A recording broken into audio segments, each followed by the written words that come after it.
how they will be able to square up against each other. Of course, this is the #1 seed from the Chinese region going up against that #2 seed here from the Western region in Perplexed. Perplexed, very veteran team, very well storied. They've been the closest team to go up against Echo in our regular Cup season. Now let's see how well those 2 weeks preparation pays off as game #1 kicks off in Spires of Ascension. All right, so we see 2 Moonkins already from the get-go here. Very interesting to see from both Perplexed and Just So. So a mirror comp here by both of the teams. One thing I do want to mention about Just So real quick is that they are the #1 seed, and they said that they know there's a pretty big gap between the Chinese region and the Western region when it comes to those MDI times. So they're very well aware that they still have to improve their times quite a lot to be able to beat those Western teams. But that's the first thing they need to do, right? They need to be able to understand that they have to improve their strategies, because for the Chinese region, they were by far the best team, right? So for just to get the #1 seed in the Chinese region, they maybe didn't have to practice as much. But for this global final, they have to put a lot more practice time in, and they might have to do like riskier pulls than what they're used to. So I'm super excited to see what Just So can bring here, because I think they're a really good team to look out for. So, and you can already see they executed that first pull quicker than Perplexed did. So I mean, also one of the things that we need to talk about is the fact that it's now tyrannical on a +20 keystone level when it was fortified in the cups. And that actually makes a pretty big difference. How do you feel about the Moonkin coming in on this dungeon? This is not something that we actually see a lot. I'm really surprised that we're actually seeing Balanced Druid in this dungeon on a +20. I'm actually so surprised to see this. I would have said they would play Elemental Shaman here, right? Just because I think Spires is not one of the best Moonkin dungeons. I feel like it's one of the worst Moonkin dungeons even. Single target damage is of course nice, and it is tyrannical, so it's going to help you a lot for that single target damage. But just seems like the cooldowns usually, at least on live servers, don't work out as well as maybe some other classes cooldowns. But of course the MDI is completely different, and you do completely different pulls as on live servers. So maybe the cooldowns just really work out great for them here, and that's why they're playing them. I mean, it also makes sense that like the Moonkin would be there to help facilitate like the Holy Paladin, but Just So's Moonkin is not even running Heart of the Wild to be able to help their Paladin heal. He's running Bash. So I don't know. It's really, and the Elemental Shaman would help too, right? With Ancestral Guidance, exactly. With AG, there is a lot of healing that absolutely can happen. What just happened for Perplexed? Did they reset their boss? Yes, they did. What happened? I'm not actually sure what happened, but yes, the boss reset. The boss so is that's no longer huge there for them. Yeah, it's reset, so they have to wait until it's respawned and they have to go again. They used their Bloodlust, and the Pride is running, so this is actually a huge time loss for them, as it just now is respawning. So very, very, very bad for Perplexed. This is the chance for Just So. Okay, this might be an incredibly exciting matchup now between those two teams, because Perplexed unfortunately lost so much time now here, and they lost a bunch of offensive cooldowns as well. Thankfully, Ashan did not have Celestial Alignment ready, so he's going to get that cooldown back up soon. What? Within the Pride even, a couple of seconds are left from the Pride as well, so he's going to get that Convoke onto Pride, and you can see how fast the boss was melting here. So even though they did lose a lot of time, they fortunately still had some offensive cooldowns left to make up some time that they lost.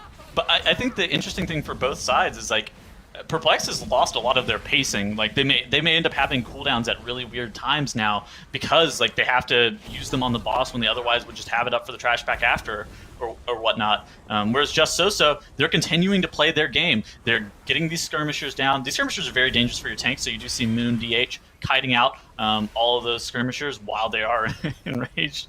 This is very dangerous here. Now Just So, after they get that Praetor down in the Stealth Claws, they're probably going to make their way on towards that Goliath area, spawning their 40% Pride after that pull ends up falling over. But that's a little bit in the future. Perplexed is going to be downing the first boss in about 15%. And Nagura, I think they're like a minute and a half behind now. Yeah, definitely. You can see the boss kill difference eventually once that boss goes down. We see Just So doing a pretty substantial pull here in this area as they pull those double Goliath pack.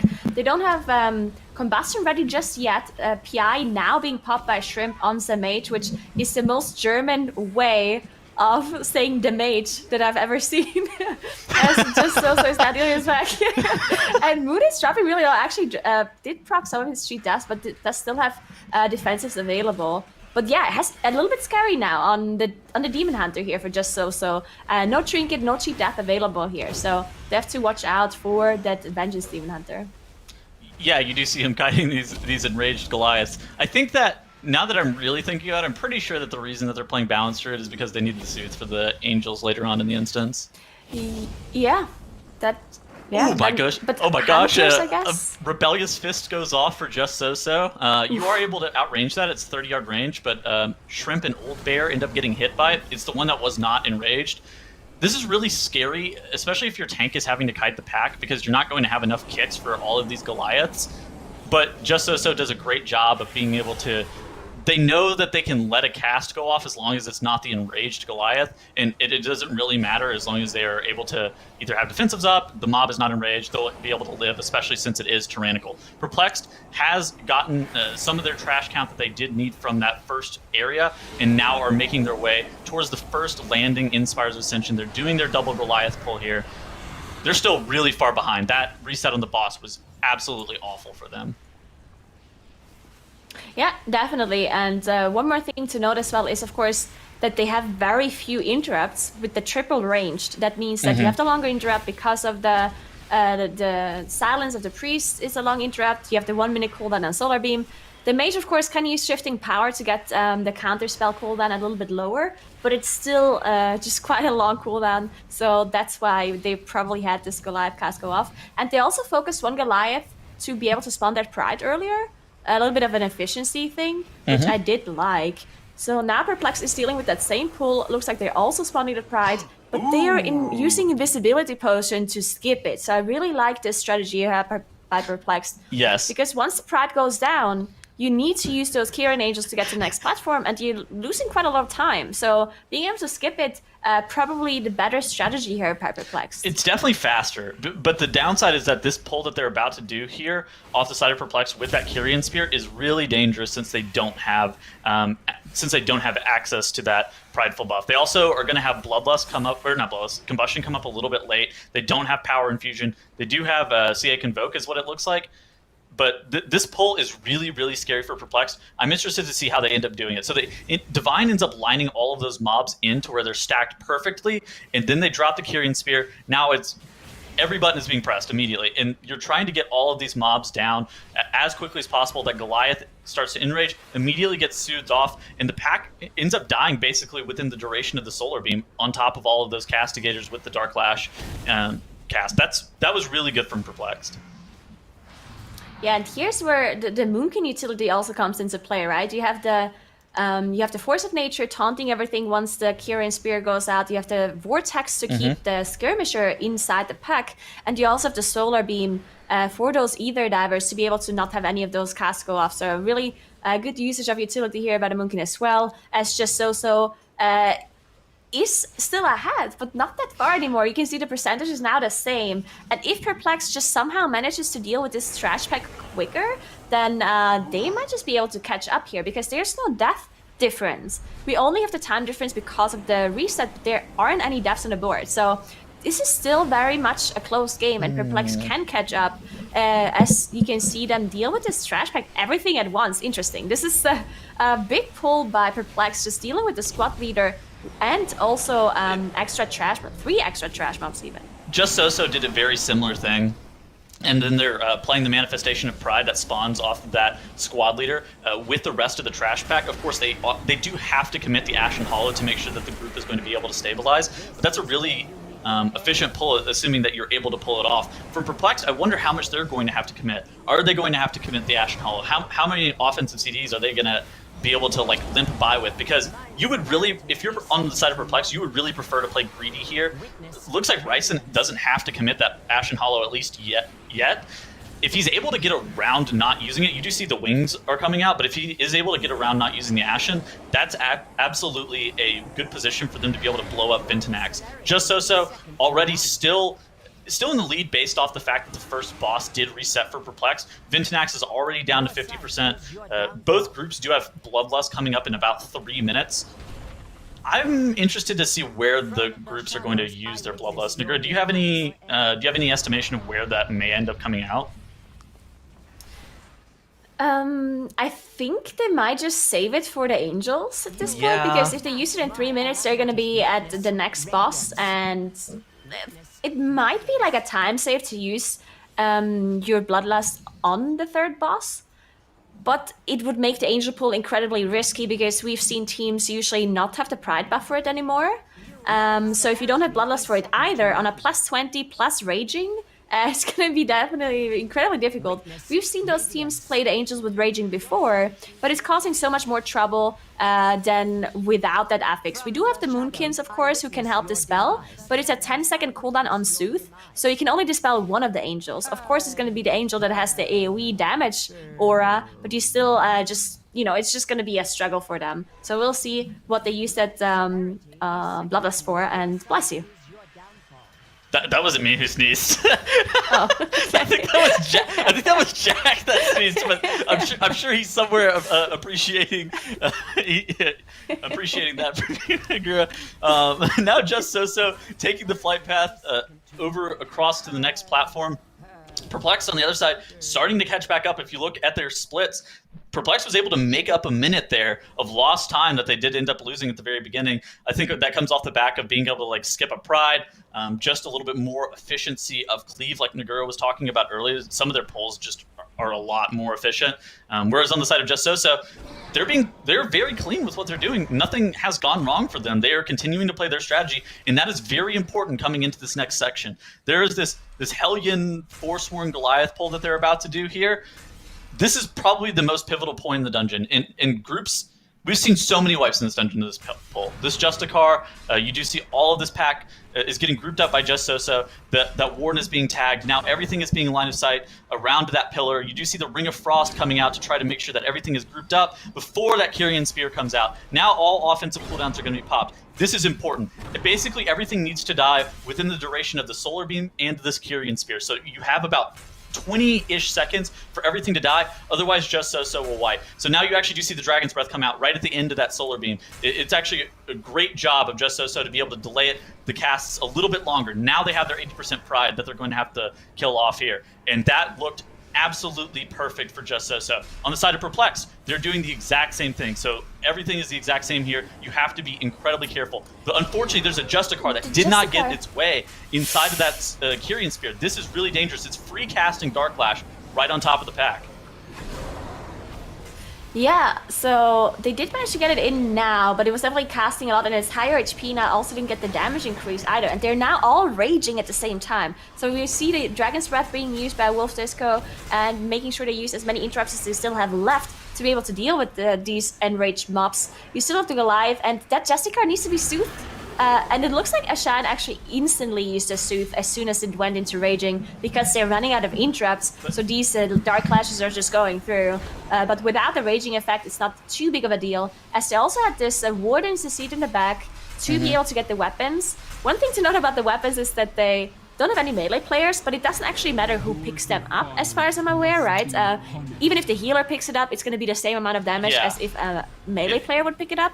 So I guess it's just going to be Divine or Ryzen picking up the weapons. Exactly. But I think the biggest deal with that Justicar is that they had to like priority cleave it down a little bit more, so they'd lost just a little bit more time that they honestly do not have to lose. Just So has got a Furion pulled, and they're continuing to have a perfect run. They have 0 deaths on the board. They're making sure that they just end up killing off this boss. This boss, not very dangerous, but from here, they're just kind of gearing up, getting ready to do the triple angel pull, which will be the last make or break point in this dungeon. We've seen so many teams have issues there, but these teams have had 2 weeks to practice. And I suspect that with it being tyrannical, it was fortified during the season like we talked about, I think that the team should be prepared to be able to do this on a +20. Yeah, I think so as well. There's also a pretty big trash difference still, right? You can see the 6%, actually 4% trash difference now with that Warden being down for Perplexed. So definitely something that Perplexed has to deal with after or Orifrian, or maybe in one of the intermission phases they can pull some trash on top, which would save them quite a lot of time. And now we see the Bloodlust being popped for Perplexed. Okay, this might actually be a big deal. If they manage to get one last phase here on Orifrian because of the Bloodlust they're popping here, then that's gonna make up a lot of time. But that means that the Angel Pull is gonna be a lot more difficult for them. So, but if they manage to pull it off, it's really gonna pay off for them.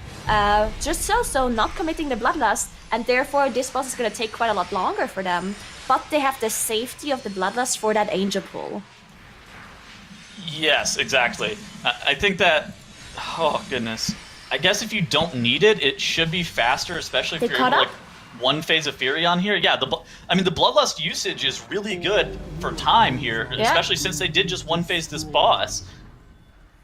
Is it? That's a big time save. That was like a minute at least. Yeah, that was actually huge for them. It's a huge time save, but the downside is that their triple Angel Pull is going to be so scary now, Nagura.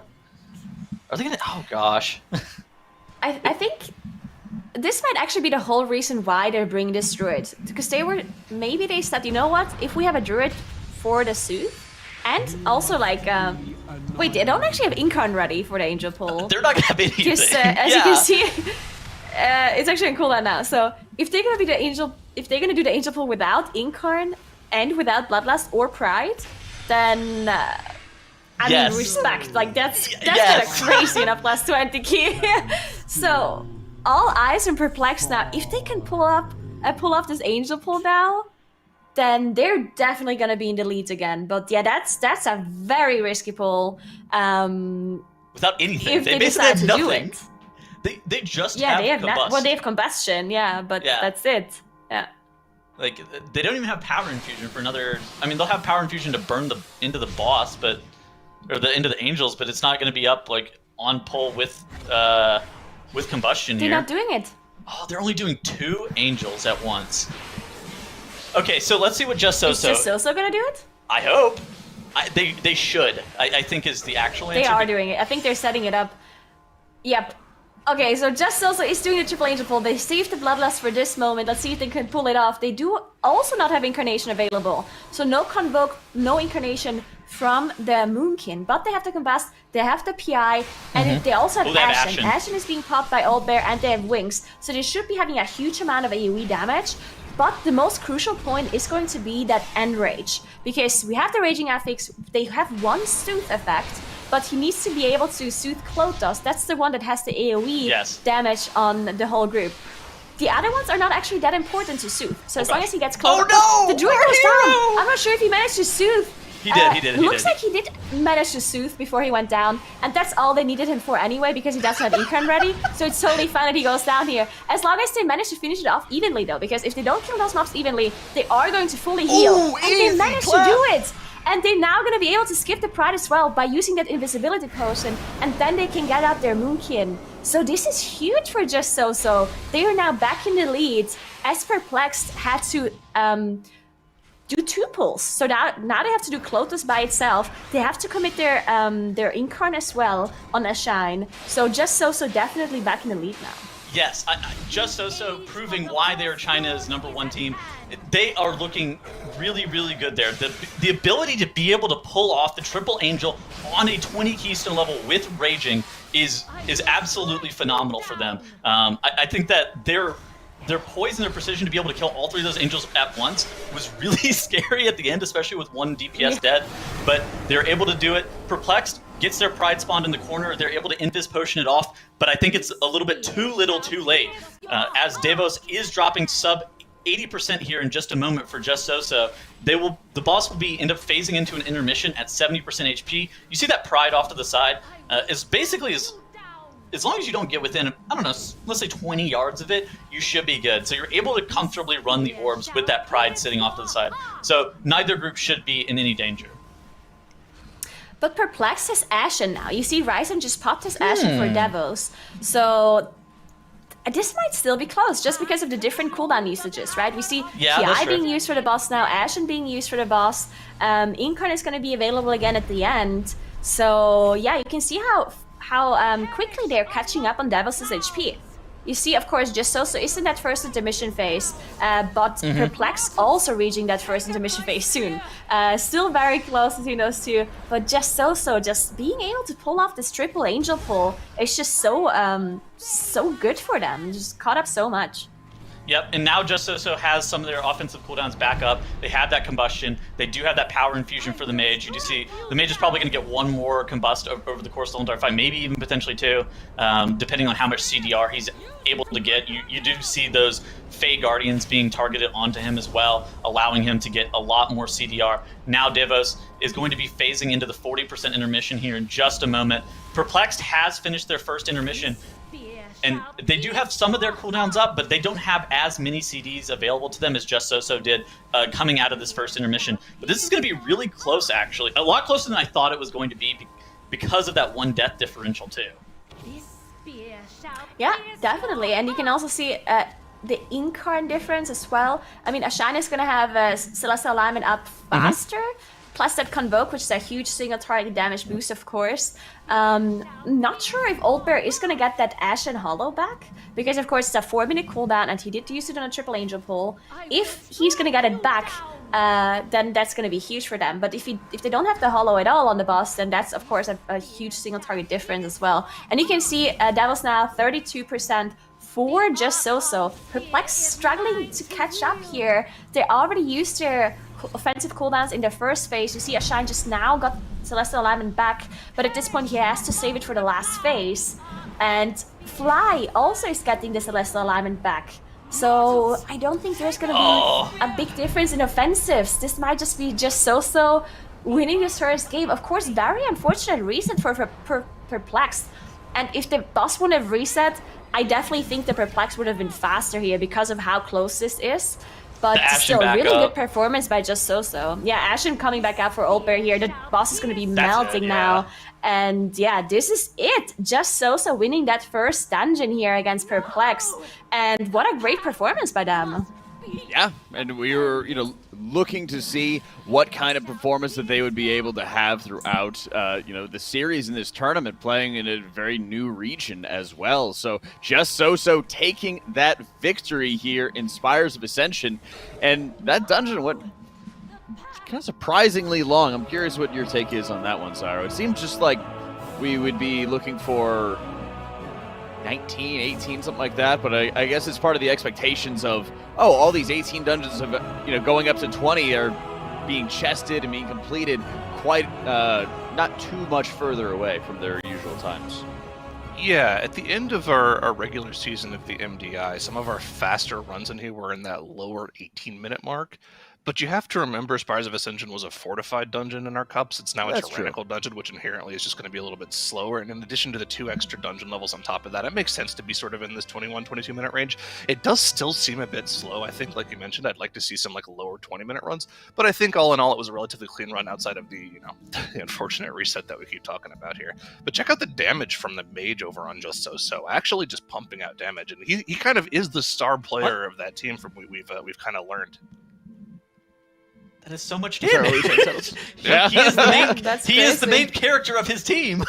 That's right. They even had him throwing the spears as well on Devos, just to be able to add a bit of extra damage. I think it's just dependent on the crit. Is that right, Tettles? I think Rune of Power works in it. It's Rune of Power. That's right, Nagura. Yeah, I knew that the mages had some special benefit and everything. We were trying to get our mage to do it. He's like, wait, I don't want to miss. We just had our tank take care of it anyway onto that one. But, wow, honestly, while we have high expectations as well for Perplexed, we were really not sure what to start expecting out of the Chinese region, since we had some times, but things were not always going to be that one-to-one here in Nagura. But very impressive to be able to take a victory over Perplexed, because that's been the team that has been standing up to Echo, that has been meeting them in the finals time after time throughout our regular cups.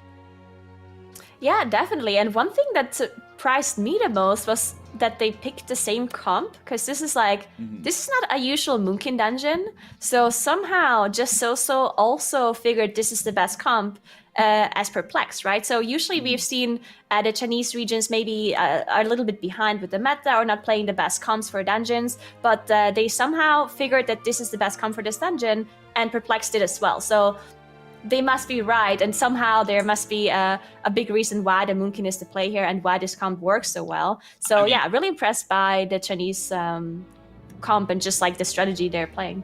Just Soso's Moonkin was playing weird stuff, though. He wasn't playing Heart of the Wild, and he wasn't playing trees. So I'm so confused why they brought a Moonkin there. I feel like you could have just slot in a Hunter and just do more damage or something. I really think... Yeah. I don't know. Well, I mean, you also want to be able to have that extra survivability, I'd imagine, for the 20 Tyrannicals that are coming in, because Hunter can be pretty squishy for that, and you don't want to dedicate too much time to your healer just spamming 24/7, but I don't know. There's got to be something else that's going on, especially because, like you guys said, it's tyrannical. The affixes are changing, the teams are adapting and everything. But Zyro, what did you want to highlight for those Spires runs? Well, there's something that we're going to have to highlight because everyone saw it happen right off the bat. But this reset on the first boss, you can see based off the positioning, they're already on the edge of the room, and when they enter this transition, the boss kind of goes towards the end of that, at the beginning of that room, and then just flies out, and it causes the boss to reset because it went out of its aggro radius. I think it's because Swag was standing outside, right? It's just really unfortunate, and yeah, I think it had to do with the player positioning there too, and it's just, you hate to see that happen. And of course, a little bit of a tiny mistake here from Perplexed as well, where they weren't able to get that Justicar in to the spear, has also ended up cleaving it down with the Prideful for a little bit less efficient damage. I think obviously if the reset doesn't happen, they could easily take this game, but even if that Justicar was in there, I think they would have had enough damage there to just kind of push ahead and actually win the dungeon, because they weren't that far off. You have to remember, Justico had the one death on the board, and I believe Perplexed had the boss at like 10% when the timer ran out for them, so it would have been incredibly close if either of those two things didn't happen. What did you guys end up thinking about the triple angel from Just Soso versus like the Bloodlust on Ophirion double angel from Perplexed? Like, what really is a bigger time save? I think the triple angel is by face value, but I'm not 100% sure. Yeah, I'm not sure because it really saved them a lot of time on Orifrion. Like, that was really like 1 minute or something that it saved them there. So it's hard to tell, really. You do have to Soothe for Clotas, so the raging is not actually that big of a deal because the other two angels, raging doesn't really matter as much, right? Because they don't have the buffs yet. So yeah, I think it's hard to tell. It's definitely riskier to do the triple angel pull. So maybe if the time save is close, maybe it's better to just use it on Orifrion, because then you don't have to do the triple angel pull. So you're just safer, basically. Something else that I noticed that was really confusing to me is that it looked like Old Bear sat on his Ashen for like 6 minutes in the middle of the dungeon. He didn't use it on He didn't use it on Ventruax. He didn't use it on the AoE pull with the spear. He didn't use it on Orpheron either. He just like sat on it for forever to use on the Angel pull, and I think that's something that could maybe be like optimized a little better. It was really confusing because I was like watching, like, when is he going to use it? When is he going to use it? He just never hit it. He used it on the Pride with the squad leader before Ventinax. So I know where it was used before that, but I don't know where the one after was. But if he sat on it for 6 minutes, that is so bad. I mean, that's something that kind of happens when you're planning out those cooldowns as well. Is like the downside to it is so bad that if you're actually like missing the moment where you need to use it, you just have to sit on it for such an incredibly long time so you can have it for the next pull up. You know, you can't just start improvising off the fly under so there is potential where it would have been. There's potential where it would have been like 4 minutes if they were having a perfect run, but they weren't having a perfect run, so it would have been like he held it for forever. Yeah. That's another thing. A lot of these teams, we've been seeing those small mistakes that are losing them a couple seconds here and there, and that just kind of adds to the pile. So setting our sights here on Theater of Pain here, Nagura. We got Fortified, Inspiring, and Storming, which is next week's affixes, actually. Yeah. So that's also one thing that I always think is interesting about the affix combinations. If the teams play on live servers a lot, then if the affix combination was a long time ago on live servers, then they might, not have as much practice or don't remember strategies that they had done previously with those affix combinations. But of course, the MDI teams are playing a lot on the tournament realms, and they can choose whatever affixes they want on tournament realms, so it shouldn't be an issue for them. And TOP is one of those dungeons where we've really seen a lot of different variations of strategies from teams, and especially in the last cup, we've seen a lot of different comps. We've seen some teams stick to the Windwalker, while other teams switch to the Shadow Priest plus Holy Paladin combination. So I'm gonna be excited to see if those comps, if the teams actually pull out the Warrior, because that's a very interesting adaptation we've seen a lot of teams do. Necrolord Warrior for the banner, and also just because it's incredibly good in that dungeon. And then maybe also Elemental Shaman. We'll see what the teams bring here.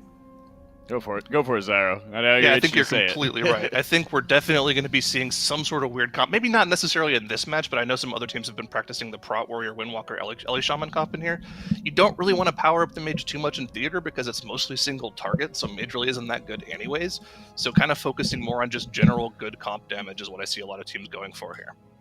I think on top of that, like, Inspiring is really dangerous in this dungeon, and like getting the trash pulls like killed off as quickly as possible is definitely something you're looking to do. And playing something that's more like supportive is not always going to be your best bet. So I think actually playing, as funny as it sounds, Elemental Shaman is probably one of the best DPS in Theater of Pain. And like they're able to actually crank out a large amount of damage. I would be interested to see if they play like Elemental plus Windwalker even. Like that seems on paper like it should be fairly strong in this dungeon just because of the damage profile strengths of like those kind of classes. But I think it's definitely something that we're going to have to see. And no question, and Perplexed is going to have to come up with some answers as well, as they're falling behind in that Spires. And now we'll see if they'll be able to retake it, start tying up the series as Theater of Pain gets ready to go between Perplexed and Just So-So.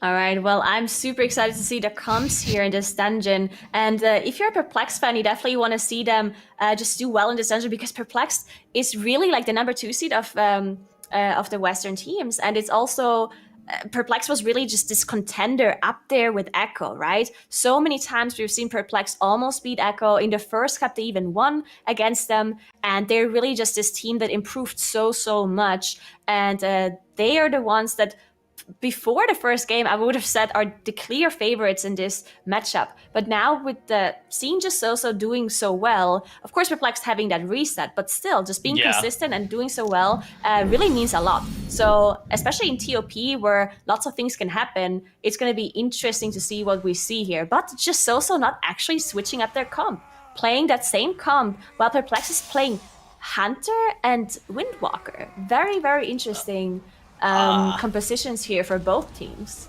Do you have a strong preference for one of these comps over the other one, Nagura? No, I think they're both, they can both do well. I do like the Windwalker over the Moonkin, but I'm not sure I like the Hunter over the Shadow Priest.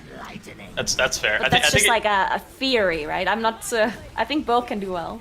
I think that it's interesting because Perplexed definitely has a lot more damage in their composition, but Just So-So's comp does a lot of, like, it has a lot more invisible utility, and like invisible things that it actually can do to be able to facilitate some more, I don't know, difficult pulls with Inspiring.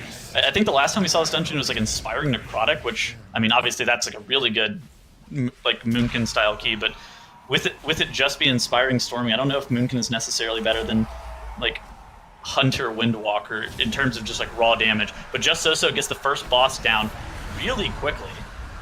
That was so fast. I looked at the comp and I was like talking about the comp, and then I looked over to Just So-So and they saw they had the boss stat already. Like I didn't even realize. I was like, did it reset? Did they actually kill it? What happened? As they were so fast. That was incredible. We see Divine Field actually playing Necrolord on Perplexed side.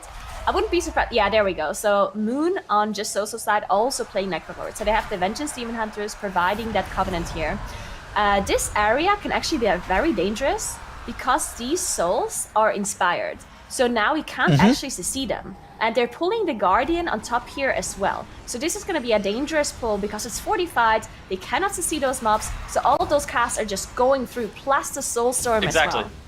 And I think that this is like the one of the most dangerous points of their comp compared to something like Perplexed, where Perplexed is like almost always going to have damage for a pull like this. They have the Hunter, they have the Windwalker Monk, and they're going to be able to blow up their pack quickly. Where Just So-So, that pull is really scary for them, but they're able to pull it off, and now they're just strictly ahead. They're already one full platform ahead of that of Perplexed. But Perplexed, you do see the shorter cooldowns, and like the more burst-focused cooldowns are starting to come back to favor them, as you see a Shine bursting with Wolf Disco, both Ryzen. over 30k. Ryzen died to... Oh, no. This is really bad for Perplexed. Now a Shine has that dot on him that makes him take increased shadow damage. Wolf Disco does dispel that off of him. So now it's just one Shackled Soul in the Portal Guardian. Ryson does get Battle Res. Okay, so they elect to Battle Res him, which is... It's okay. It's definitely the best for speed, but it's not the best in terms of, like, if they make any mistakes later on, they will be heavily punished for them. So it looks like Just So is using that Undead Shackle. This is something that Perplexed does not have. So the Undead Shackle being used here by the Shadow Priest, and then they knocked it out away to be able to not have to deal with this Inspired here. So they're dealing with the Portal Guardian and all of these Maguses and the Soulbinders. So very difficult pull. They did commit the Celestial Alignment here for this pull. So huge damage from the Moonkin and of course the Combustion. Let's just call him Combustion. And then they do spawn the Pride here, the 20% Pride, as they can now probably just cleave down that Inspired mob with the Pride. We'll see what they do. It's a Magus, so yes. Shouldn't be too big of a deal, just have to interrupt it. There we go. So now he's getting it on top, and they're just now going to be cleaving it down. Perplexed doing something very similar, as you can see. In fact, they're doing the exact same thing. Might have used a Hunter Trap to see that Inspired mob. They're also going to be spawning that Pride on their side as well. One thing to note, though, is Perplexed did not commit their Bloodlust for that first boss, right? Yeah. So that's why they're actually they were quite a bit slower. So I wonder what they use it for. What this means is that this dungeon is like 19 minutes or something, where you just get 2 Bloodlusts total, so you're able to afford to hold it. I wonder where they're going to use it. Like you said, I wonder if it's like a Kultharok kind of angle, or like where you end up seeing that. This pull, interestingly enough, for Just So, this is a pull that's really common on live servers now. You end up pulling all of the mages into the Bone Reaver, and you just burn them as quickly as possible and just cleave off the Bone Reaver. This is one of those pulls that, while it looks surprisingly very difficult, it's just a matter of getting the pack grouped up quickly, and then from then on out, the pull isn't really that dangerous. Like after you get it grouped, it's just a matter of getting it grouped is the most scary part. Yeah, once it's grouped, you have that Solar Beam, you have the Silence Sigil to be able to just kill them off without them getting any casts out. So now Just So is on that last platform. There's no difference in trash. Both of those teams did do the exact same pulls. Didn't leave any of the souls up. So I think they're going to be proccing the Pride here on Just So side. So they do have that buff for the boss. It looks like, I'm not 100% sure, they might be slightly short. No, there we go. So they did spawn that 40% Pride, and Perplexed should be doing the same thing. We've never seen teams skip this Pride. It's something that I actually wondered about, because of course Kultharok is a boss fight that can take a long time, but I don't necessarily think it's so much quicker to have the Pride there, personally, just because you have the other buffs anyway, and it's not a boss like in the other wings. I think the other 2 bosses in the other wings are much, much slower. Looks like Perplexed is actually trying to dodge this Pride, or they're just trying to snap it up here. I'm not completely sure. Oh, they're in combat with it. They're gonna snap it up. This is probably where they're lusting then. That's the only thing that makes sense. Oh yeah. So they are just cleaving it down with the boss. So that's gonna save them quite a lot of time, actually. Yeah, but it makes you wonder. It's difficult.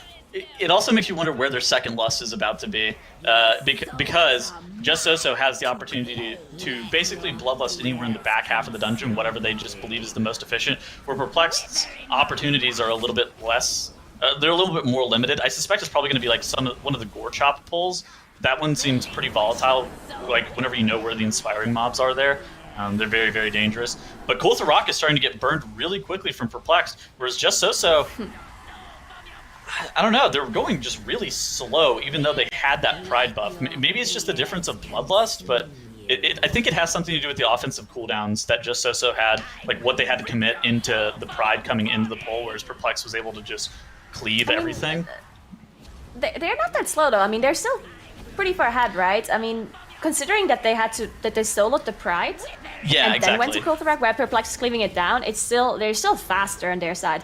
I assume also, we saw the Ashen being committed by Ryzen here as well. I mean, all the offensive has been committed here by Perplexed after this Pride was done. And Just So is still faster it looks like. So having that, having the Convoke into Celestial Alignment is a pretty big deal, as you can see in the damage.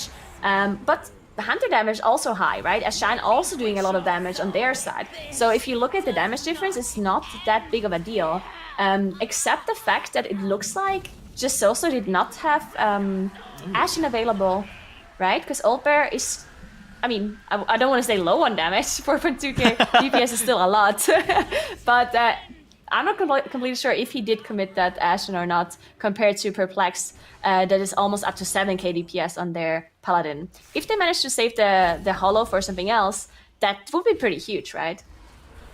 Yeah. All right. So Just So. Okay. So look at the difference in where both of the groups are going. So Just So, they're having their Bloodlust come up in 2 minutes. They'd elect to go with the Gorechop wing because I think that they're going to end up Bloodlusting the pull that's like in front of Gorechop with all of the Sludge Spears and whatnot. Perplexed is already into the Zab wing. I don't know how much trash they're going to pull here. They may just do this one pack and then like backtrack into the Gorechop area. There's a lot of weird stuff with count in this dungeon, with Prideful spawning that you may end up like. Sometimes you end up backtracking in this dungeon. It's just part of it. But Perplexed does elect to go to the Zab wing before. Is this? I don't think we see this very often. The Zab wing done second, right? No, I think this is like the Just So strategy where they go to Gorechop's area first. That's the thing we've seen almost all teams do. Yeah. So very interesting adaptation here by Perplexed. I wonder why they do this. I assume it has something to do with cooldown timings, maybe with Ashen timings, or it might have something to do with Inspired. That they want to play more in this area compared to the others. But yeah, very interesting to see, as Just So did a huge pull actually. Oh. They pulled the whole area plus the triple patrol. They only succeed this Spoor here that was Inspired. So that was actually really, really huge by them. And the fact that they managed to execute it perfectly, because this is a pull that we have seen lots of teams wipe to before in the cups because of the amount of interrupts that you have to do on these Sludge Spoors and the amount of damage going out on the whole group. So well executed by them, as they're now skipping past of this gas bag, and they have now the Bloodlust available, and they might actually use it, as you mentioned, use it for Pride plus like the gas bag area here. Divine is a very bad man for being able to tank both of those champions together as well. But both sides are doing insane pulls right here. Just So, like you said, they're going to get their Pride spawning midway through this pack. We've seen this pack wipe so many groups during Cup play that this pull is one of the most dangerous in any of the dungeons. There's basically been so many wipes to this because of the gas bags, pulsing AoE. You do see all of the offensive cooldowns being committed, plus Bloodlust for Just So. They're going to get their Pride, their 60% Pride here spawning. Nice. On the other side, Perplexed also getting their 60% Pride about at the same time, but again, notably very different positions in the dungeon. Just So is able to pull off their 60% Pride pull. Now they just need to be able to get that down. And honestly, I think Just So is in a really good position if they're able to kill this Pride. So they actually succeed their Horror, because the Horror was Inspired, and now they're cleaving it down with the Pride. I really like this, but this might actually be a little bit dangerous for them because they used so many offensive cooldowns for the pull before. They do have the Combust come up now, but they might actually be saving it. So yeah, does look like they're managing to finish it off. Unfortunately, they have the Horror still up, so it's not as efficient because they have to stay back and now finish it off with that Pride buff. But of course, they're still going to have quite a long duration here, which means they probably are going to be pulling those two mobs on top of the boss, and this is just constant pain for their tank. They first have this gas bag pull into their Pride pull with the Horror, and now they have a Butcher plus Horror plus Gorechop. Like, that's so much damage on the tank. And Storming. There are reasons that tanks run so many cheat death effects coming into the MDI. Yeah. Ooh, okay, so Perplexed actually leaves that Inspired Champion Parrot off to the side, and they actually end up pulling Zab. Perplexed is a lot ahead in terms of count, but I feel like they have a lot more of the more difficult pulls ahead of them, whereas Just So, now they have some of the, I don't want to say easier because the champions are not that easy, but like more clear-cut pulls with the champions ahead of them. So Perplexed here is on to Zab at 68%. This boss is really long, even on Fortified, whereas I think Gorechop, after they have killed off the trash for Just So, should be dying pretty quickly here. Yeah, and I mean, of course, the difference in trash really doesn't mean that much anymore because of the fact that you just get different counts, right? So from the different wings. So this is really hard to tell which team is actually ahead at this point. One thing to notice that Perplexed is ignoring the banners. You can see all of the banners are just standing around here. They're completely ignoring them, just going on to the boss, which of course is a pretty risky strategy. Because you need to use your, especially with Storming, you see the Minefield actually getting hit by the Storming and didn't manage to get out of the frontal because of it. A lot of those classes do have movement speed abilities that they can use, like blinks, also like immunities and stuff to get out of it. But for example, the Paladin does really not have as much, so it can be dangerous. But on a 20-40 fight, I believe you might even survive the casts if you have a defensive ready. So we're gonna see if Swag actually going down here. They do have a Battle Rush available. Rising going down too. They only have one Battle Rush. The boss is down though, but that's 15 seconds on the board now, right? That's 15 seconds. 10 from this boss. They already had one death before, and yeah, I mean, just smaller mistakes here and there. And just so playing so clean on their side. I mean, this is really impressive by the Chinese #1 seeds, as they're now also in this last Xav area. Let's see how they deal with this, as they also have the Inspired Mob here on top of the mini-boss, which can be pretty dangerous. And now we see Perplexed doing these same pulls that we saw Just So do earlier. They're going slower here. I think that I think that the point of the dungeon that Perplexed is going to go into is one of the most technical parts, where Just So has a little bit easier time. I'm interested to see if Just So does 2 of these mini bosses at once, because we saw Divine actually tanking those. They actually had Discharge go through here. Oh no! Yeah, so they have 2 debuffs here on Ashan and Wolf Disco. Didn't wipe to it, but it's gonna slow them down. 20% damage reduction on their Mage and Hunter for a few seconds here. So yeah, just some mistakes here and there by Perplexed. Those kicks are like absolutely mandatory to get. I think it's like a 24-second interrupt, right, Nagura, for the Sludge Spewer? So you just assign a range to kick it every single time. It's very unfortunate for Perplexed that they had those casts go off though. Ooh, okay, so...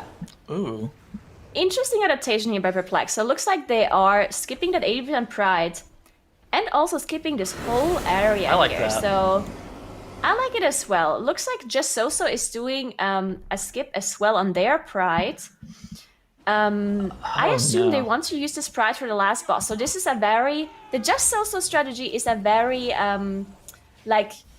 Western region strategy, really. It looks like this is the exact same thing we've seen most teams do in Cup 4. They're pulling the mini-boss on top of this. Oh my god, this is incredibly dangerous. You have the Arbalist here, plus you also have the bad boss, right? You have Haruja with that bleed effect that you cannot line of sight anymore if you're standing here. So there's going to be a lot of bleeds all over the place. This is pretty dangerous. The girl on the left side of the screen, Perplexed just did this gas bag pull without Bloodlust. I don't know how they were able to actually pull that off without Lust on a pull that we see white. Now. Yeah, they don't have Pride, and now they're just gonna fight Gorechop by himself. I wonder where they're spawning their 100% Pride. Where they get that from? Okay, at this point they're clearly ahead, though, right? I mean, yes. You can see Perplexed. They're already on the boss. Just So still has to finish off this like mini boss. Plus they have to do one more mini boss, I would assume, considering their trash percentage. I'm not actually completely sure if they have to do one more, but because they're already in the boss, Gorechop was also quicker than Xav, I would say. So Perplexed definitely in the lead now. They have the 15 seconds on the board with the trash difference, but I really like their adaptation here, Perplexed. This is a really interesting difference and adaptation in strategy, and it really seems to be quite a bit quicker even compared to the Just So strat, which is the strat we've seen Perplexed play in the past, right? I mean, this is 2 dungeons in a row where I think Perplexed is bloodlusting at really weird moments, and it's not that they're even like that weird. They're just unconventional for what you would have expected coming into the dungeon. Where Just So is playing a very typical route. That oppressive banner was very close to her. Ooh, okay, so now the Ancient Captain... Okay, so they had the Ancient Captain shackled off to the side whenever Just So was running through, and now that Ancient Captain has snapped to on the side of Just So, and now they're able to actually cleave that down with Zab. Just So is also just leaving the oppressive banners up. They're not even worrying to kill them. They're just continuing to hit the boss and that trash mob together. This is really dangerous, though. The fact that you have the captain here, don't kill the banners. You have all of these frontal casts that you have to dodge as well. This is a really interesting and risky strategy coming out of Just So. Perplexed, on the other hand, they are now down with Gorechop. They have that extra 4%, which should just be the trash that they still have upstairs, right? Because they didn't pull everything into the boss, as far as I'm aware. Correct. So they still have those 4 mobs that they can pull at 3 mobs. 3 or 4? I forgot.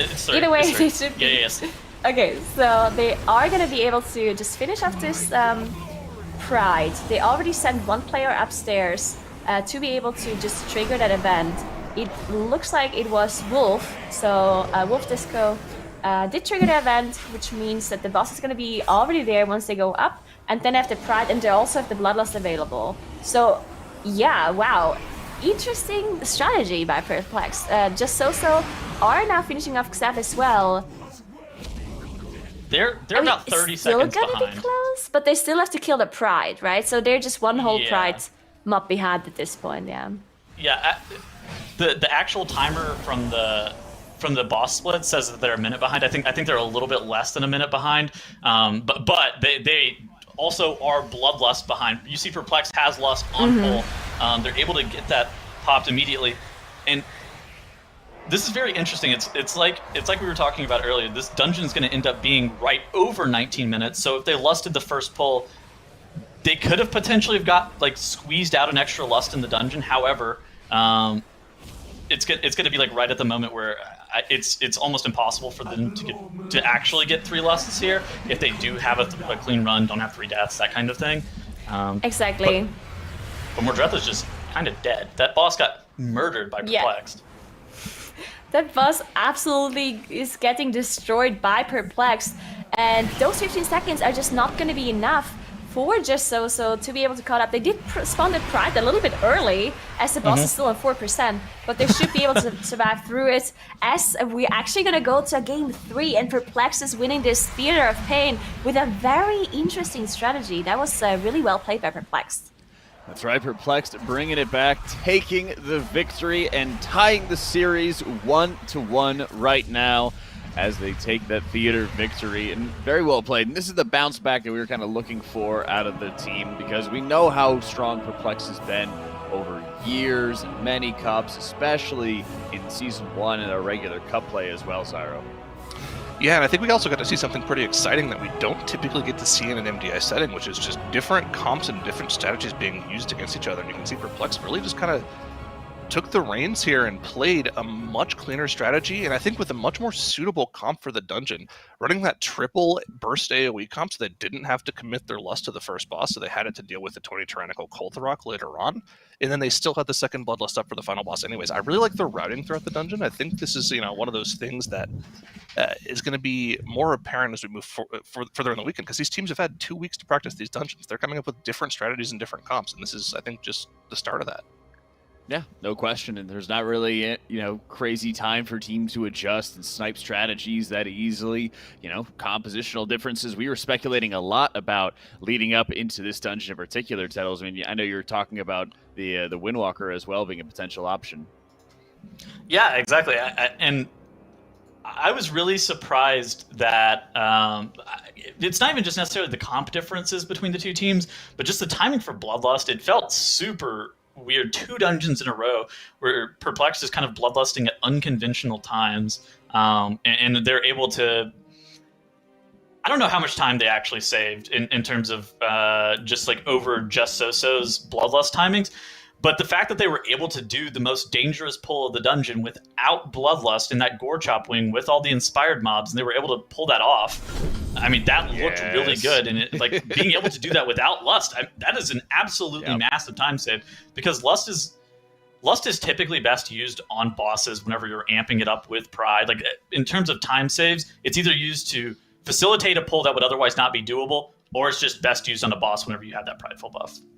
Yeah, no question. The confidence out of the group to be able to engage into that pull. Zyra, do you have a highlight of that one and add it to the list?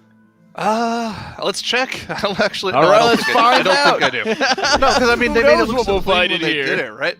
I don't. The things I really wanted to highlight here are pulling the two mini bosses together. Don't think we've seen that one before, and if we have, it's been very stringent as well because it's incredibly dangerous, right? These things can pump out lots of burst damage, so you actually have to time your timings on when you pull it pretty well, but no issue for them at all.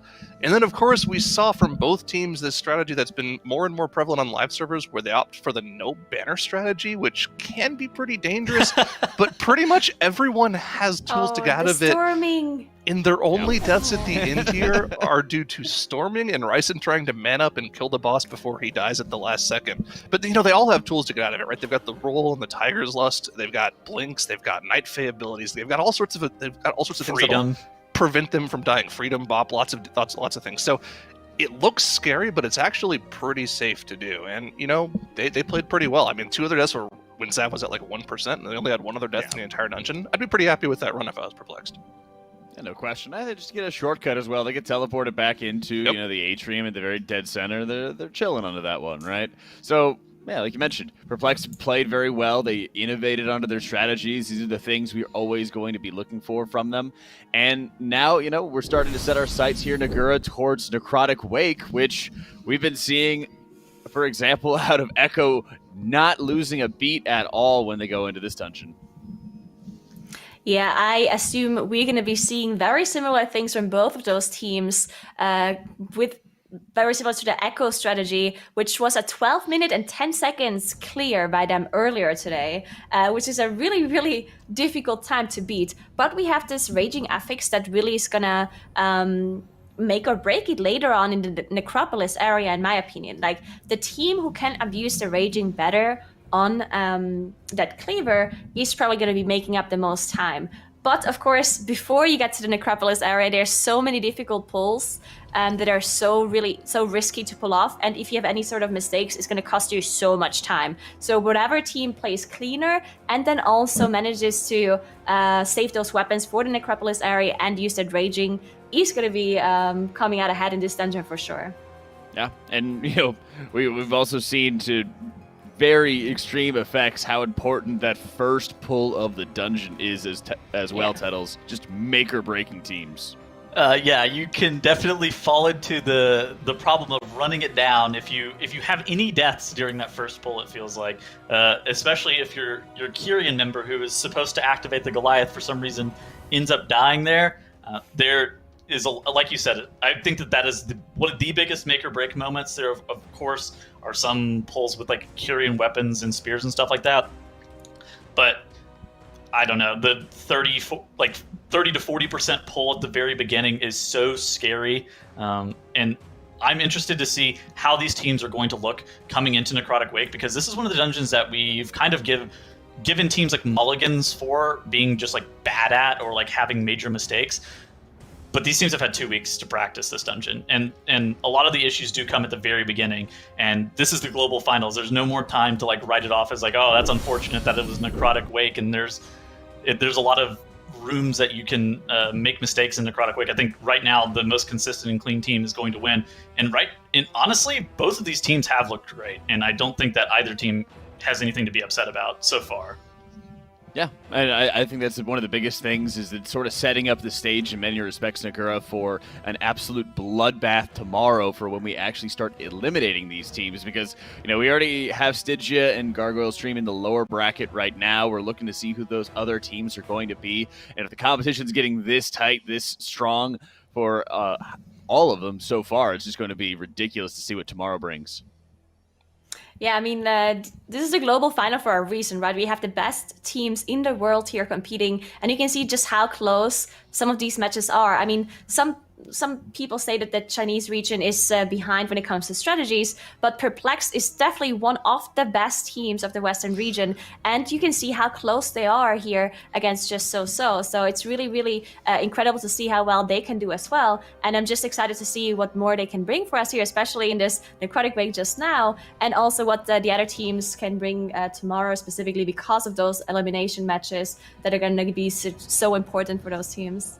Yeah. And that's one of the biggest things to look at is we're starting to, figure out some of the positioning throughout a lot of the bracket as well. Zyros, excuse me. Starting to look at a lot of that positioning as well, and it makes a really big difference being lower bracket, still round of 8 versus, getting one step further is a lot of money that's going to be on the line here. Yeah, just check. There's no Dino Pillow back there, so I don't know. I know.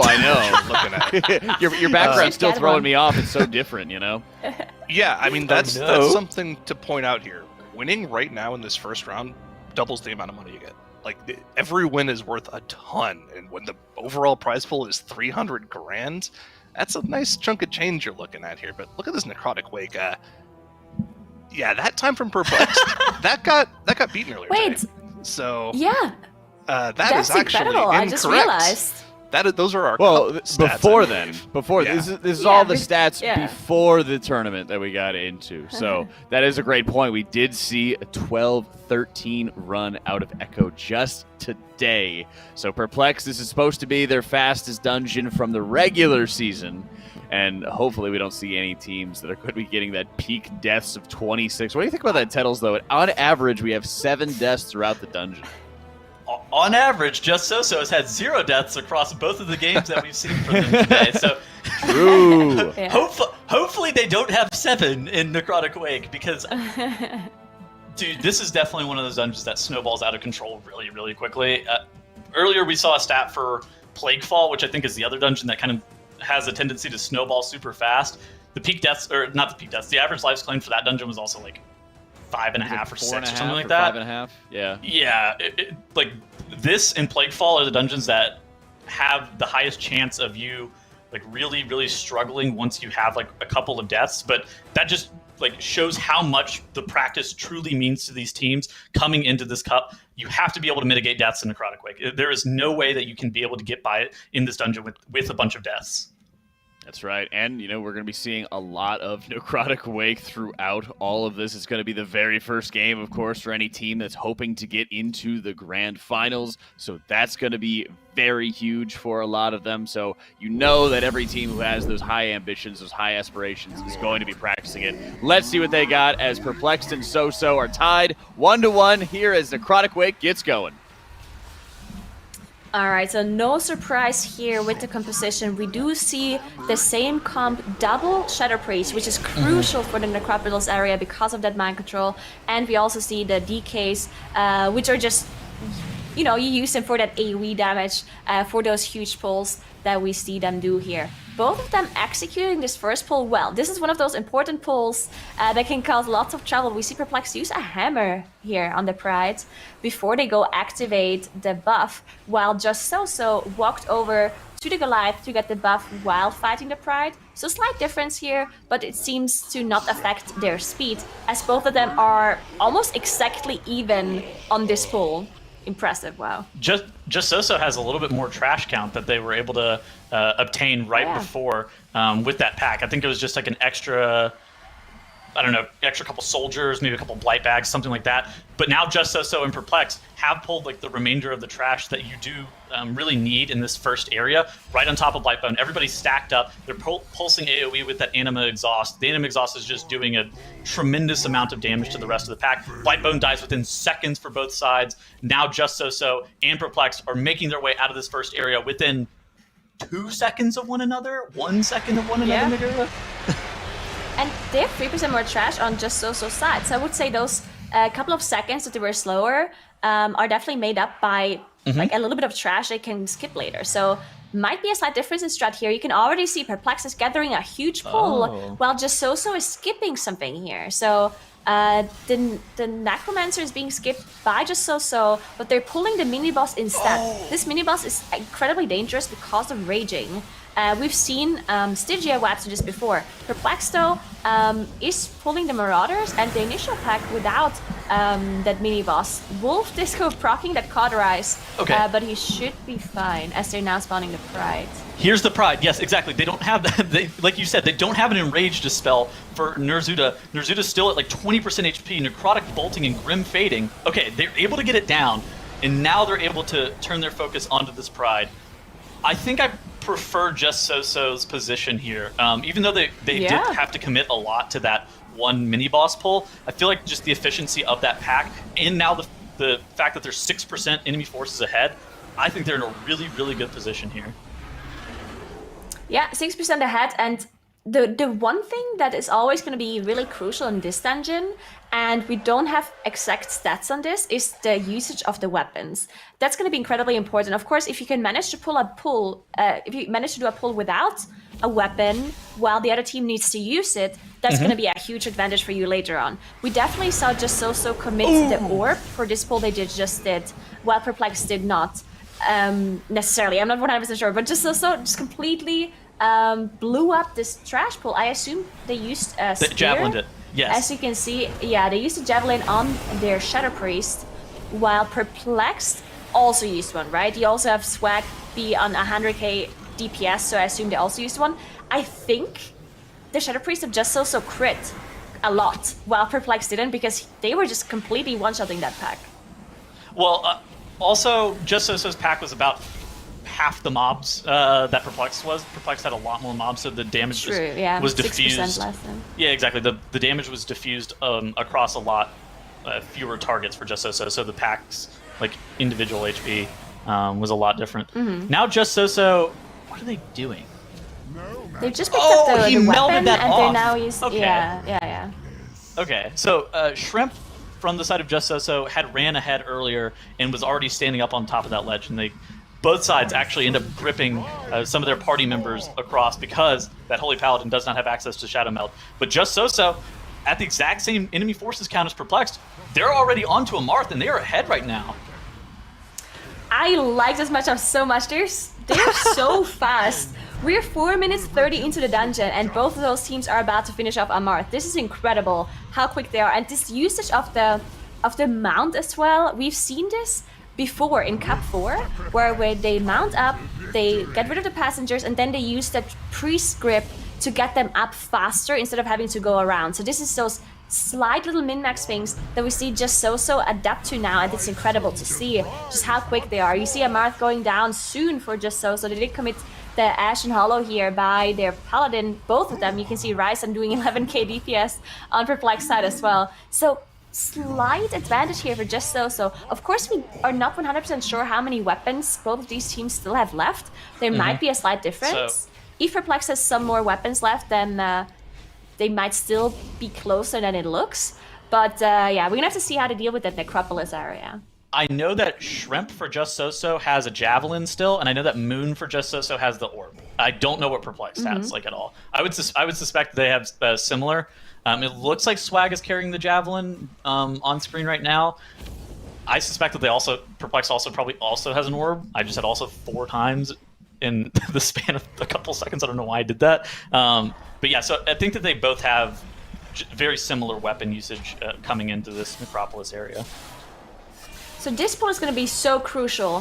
Whichever team can pull this off cleaner is going to be pretty ahead. We saw Just So unfortunately had to waste quite a bit of time because they dealt with the spare parts by themselves before they went into this pull, where Perplexed did not do that. They just instantly gathered everything up. Just so proccing that Pride a little bit faster, so you can see it's already up, but a lot of mobs are still there, and this Stitch Break is raging. You can see how much damage it's doing to the tank here on Moon. He's got so much debuffs as well, so many tenderizes. Bob being used by Oldbird to get rid of those stacks and immediately canceling that Bob on Moon to not have anyone else die. This was really well done by them to get rid of those stacks.